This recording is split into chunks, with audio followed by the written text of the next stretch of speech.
All right, boys and girls, we're going to read the story, Caps for Sale. You should remember this story so you can help me.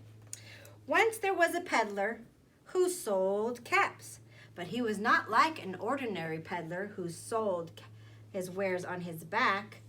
He carried them on the top of his head. First, he had his own checked cap. Then he had a bunch of gray caps. Then a bunch of brown caps. Then a bunch of blue caps. And on the very, very top, a bunch of red caps. He walked up and down the streets, holding himself very straight to not disturb his caps. As he went along, he called, "Caps! Caps for sale, 50 cents a cap." One morning, he couldn't sell any caps. He walked up and down the streets, calling, "Caps! Caps for sale, 50 cents a cap." But nobody wanted any caps.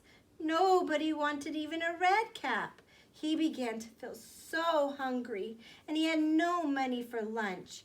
He thought, I think I'll go for a walk in the country, he said. And he walked out of town slowly, slowly to not disturb his caps. Then he came to a tree, a big tree, and he thought, that's a nice place for a rest. So he sat down, slowly leaning back, carefully to not disturb his caps. Then he checked with his hand to make sure they were all straight. He felt his own check cap, then the gray caps, then the brown caps, then the blue caps, and on the very top, the red caps.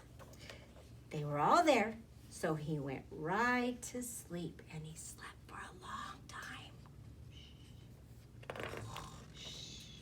Then he woke up and he was refreshed and rested. Uh-oh, what do you see? Something happened, something's missing. But before standing up, he felt with his hand to make sure the caps were all in the right place. All he felt was his own checked cap. Uh-oh, what do you think happened? So he looked to the right, no caps. He looked to the left, no caps. He looked in back of him, no caps.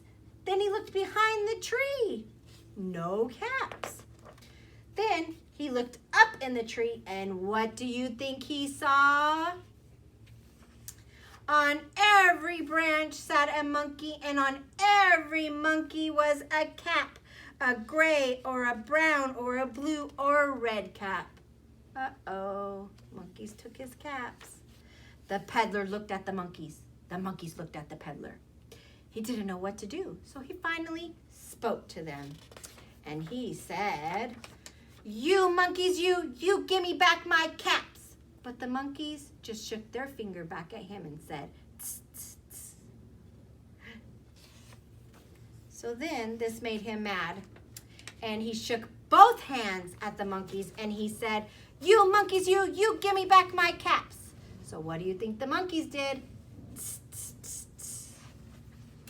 Uh-oh, I think he's gonna be happy. So this made him feel quite angry. So he stomped his foot and he said, "You monkeys, you give me back my caps." But the monkeys only stamped their feet and said, "Tss, tss, tss, tss, tss." By this time, he was really, very, very, very angry, and he stomped both of his feet, and he shouted, "You monkeys, you give me back my caps." But the monkeys only stamped both of their feet and said, "Tss, tss, tss, tss."